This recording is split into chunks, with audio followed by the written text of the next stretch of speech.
Gente, em primeiro lugar, queria falar que eu estou muito feliz de todos vocês estarem aqui, dos meus colegas de trabalho, de todos os dias que estão aqui do Clotilde Peluso, de outras professoras e professores que a gente já trabalhou junto, de gente que trabalha na escola, né, que não é professor, mas trabalha na educação. Eu me sinto muito fortalecida de vocês estarem aqui hoje. Agradeço muito vocês terem vindo, para a gente poder aqui compartilhar essas ideias que a gente está defendendo. Eu estou um pouquinho nervosa também, mas vamos lá.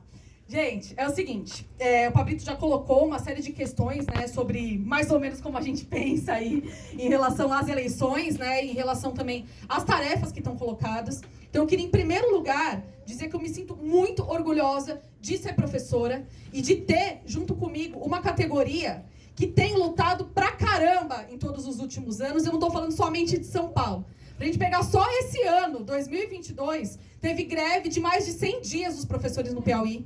Teve greve dos professores de Minas Gerais. A gente mesmo, né, aqui em São Paulo, mesmo que não tenha uma luta se desenvolvendo, são vários questionamentos que a gente faz todos os dias nas escolas, porque a gente batalhou, e eu tenho orgulho de ter estado junto com o pessoal da minha escola, lá em 2020, contra a reforma da Previdência do Dória, num palco de guerra que fizeram lá na frente da Lesp, e a gente estava lá combatendo a aprovação da reforma da Previdência, que eles querem fazer com que a gente trabalhe até morrer. Então eu tenho muito orgulho dessa tradição de luta, dos professores e das professoras, uma categoria que é majoritariamente feminina, e como a gente sabe ao longo da história, sempre que tem um grande combate, as mulheres estão na linha de frente, e eu sei que as professoras vão estar nessa linha de frente para poder combater essa extrema-direita. Eu coloco isso porque essa luta que se expressou no Piauí e em Minas Gerais foi apesar das direções sindicais. Apesar das direções, os professores e professoras se organizaram e foram combater por melhores salários e por melhores condições de vida.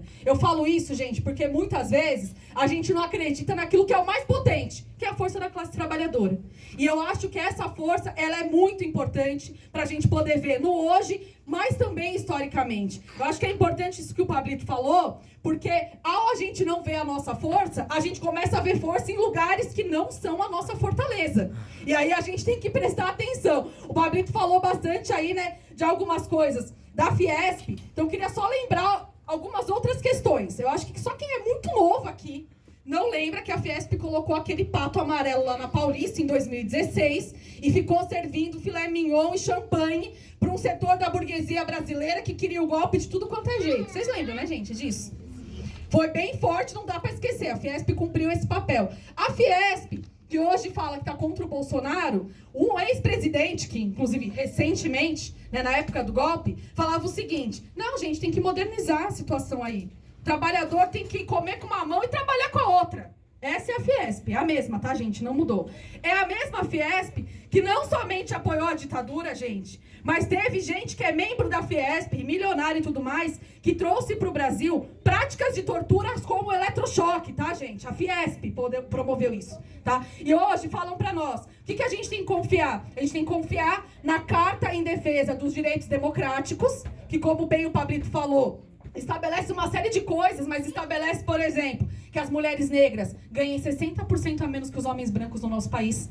Estabelece que o povo negro continue sendo encarcerado, morto pela polícia mais assassina do mundo, que é a polícia brasileira.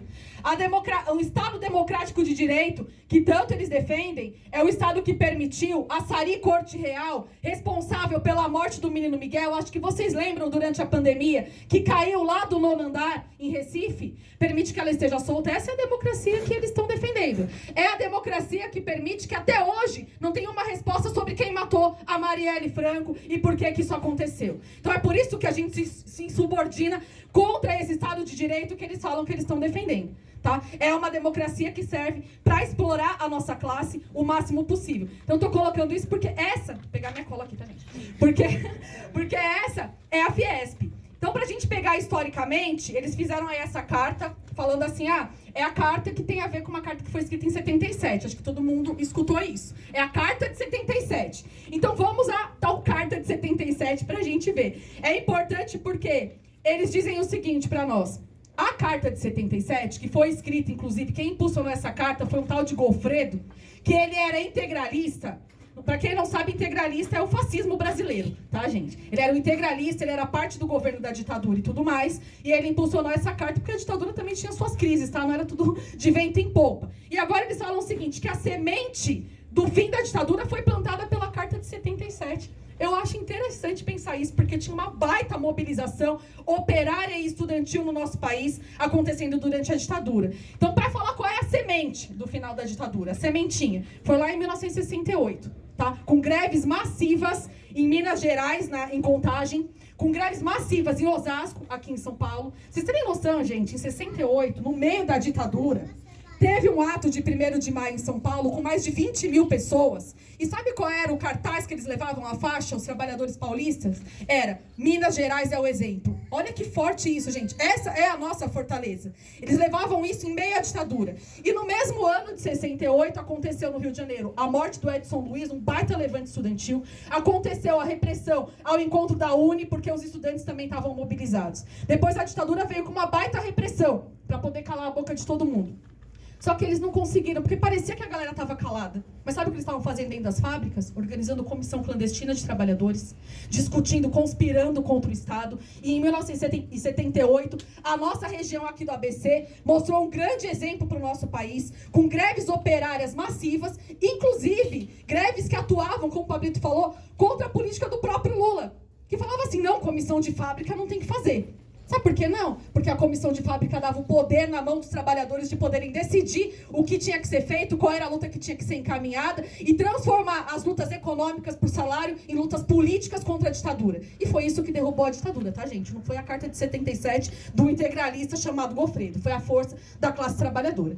Então a gente está querendo ressaltar bastante isso, porque a gente está num momento extremamente difícil. A gente está num momento de muitos ataques. E a gente tem que pensar, é óbvio, como a gente vai combater esses ataques, tá certo? Só que qual é o problema, gente? Professorada que tá aqui. Alguém acha que o Alckmin tá do nosso lado, galera? Vamos falar real.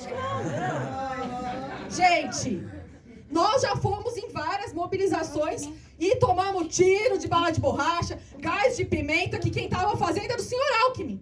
Mas agora falam pra gente, nós vamos derrotar o Bolsonaro com o Alckmin. Como que vai acontecer isso, gente? Exatamente. Então essa é uma questão que a gente tem que ver com muita atenção. Porque eu acho que todo mundo que tá aqui, se tem um ódio em comum, é contra o Bolsonaro. Então a gente tem que ver como derrotar mesmo esse cara. Tá certo? Então qual é a proposta que a gente tá fazendo aqui, pra todo mundo que tá aqui nesse lançamento? Pra que a gente possa discutir essas ideias e a gente, em cada local de trabalho, em cada local de estudo, a gente converse com os nossos colegas. A gente alimente a força da nossa classe. A gente alimente a força da juventude. Porque é isso que vai permitir a gente lutar de fato contra esse governo de extrema-direita e colocar eles no lugar que eles nunca deviam ter saído, que é a lata do lixo da história. E é esse o lugar que eles merecem. Então eu queria aqui, nesse lançamento, sem que me alongar muito, fazer um chamado para todos que estão aqui, que já vieram aqui hoje, para que ajudem a gente a levar essas ideias para todos os lugares. Essa é uma campanha militante. A gente não tem financiamento de empresário, a gente não tem financiamento de nenhum patrão. A gente vai financiar essa campanha com as nossas próprias forças, fazendo vaquinha, fazendo o que for necessário para a gente poder levar as nossas ideias. Mas o principal não é a grana. O principal é cada um que está aqui ajudar a gente a chegar com essas ideias em todos os lugares que a gente possa. Para que a gente coloque as ideias de independência de classe à frente. E a gente vai organizando a força motora que vai nos permitir derrotar essa extrema-direita e lutar pela revogação das reformas, que o Lula e o Alckmin já disseram que não vão revogar. Ao contrário, já estão preparando outras reformas para ajudar a burguesia e já anunciaram. Então a gente precisa realmente batalhar pela nossa vida, né? Então eu acho que isso é muito central para a gente poder pensar aqui junto, né? E não vai ser se aliando com a direita que a gente vai conseguir derrotar a extrema-direita. Toda essa galera que está aliada agora, que está em torno da carta... a carta pelo Estado Democrático de Direito e tudo mais, é gente que está em acordo total de seguir atacando os nossos direitos. E isso é bem falado, ninguém esconde nenhuma intenção, não. É bem falado, está bem claro para todo mundo. Então é esse o convite que eu queria fazer para vocês. Mais uma vez, agradecendo todo mundo que está aqui, sem querer fazer muito merchan, aí na mesa de todo mundo. Tem o QR Code com a nossa vaquinha, quem puder contribuir, peço que contribuam. A gente impulsiona, como a Virgínia falou, o Esquerda Diário, em diversos lugares do país. além da minha candidatura e do Pablito aqui em São Paulo, a gente também vai ter candidato no Rio de Janeiro, que é a Carolina Cacau, no Rio Grande do Sul, que é a Valéria Miller. A gente vai ter a Flávia Vale, que também é professora, candidata em Minas Gerais. E em todos os lugares onde a gente atua, a gente faz tudo que é possível para poder levar essas ideias para o maior número de pessoas que a gente consiga, para que a gente possa organizar essa força motora, que é a força capaz de derrotar a extrema-direita e construir uma nova sociedade e construir um futuro, que nem isso eles querem deixar a nossa juventude ter. Então é isso que eu tenho para falar, galera. Muito obrigada. Vamos para cima.